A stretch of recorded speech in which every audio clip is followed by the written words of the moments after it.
হাই everyone, আসসালামু আলাইকুম। আজি ক'ত গৈছিলোঁ আপোনালোকক দেখাইছোঁ অকণ চাওক। এই আমি কচাইহেট ৰঙা মেলৰ ওচৰলৈ গৈছিলোঁ। তাত আমাৰ মাটি লোৱা আছে, ঘৰ বনোৱা আছে, এনে কেঁচাকৈ গুদাম কৰি থৈছে তেওঁ মানুহজনে। এই কাপোৰ মানে আজি মিলাবলৈ আহিছে, তেওঁ মাতিছিলে। তাতে খানাটো তাতে হ'ব আজি। এই পথাৰৰ মাজত আমাৰ ভতিজাজনী ভণ্টি দুজনী গৈছিলে। পথাৰৰ মাজত আমি ফটো মাৰিবলৈ আহিলোঁ। আমি ৰাস্তা মুখতে আমাৰ ঘৰ। এই পথাৰৰ মাজত আছোঁ কাৰণ এই ফটো মাৰিব আহিছোঁ পথাৰৰ মাজত। আগ চাইডে বেক চাইডে দুই চাইডে পথাৰে হয়। মেইন ৰাস্তাৰ কাষতে এই গাড়ী গৈ আছে, দেখিছে ন?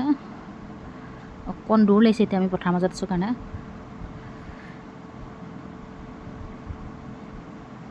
ভিডিঅ'টো চাই হ'লে লাইক কমেণ্ট শ্বেয়াৰ ছাবস্ক্ৰাইব নকৰিব। আজি ইয়াতে আমাৰ খানাও হ'ব। আমি এনেকৈ আহিয়ে থাকোঁ মাজে মাজে, এনেকৈ গুদামলৈ কাপোৰ চাপোৰ মিলাবৰ কাৰণে। এই ৰাস্তা মেইন ৰাস্তাই চাওক।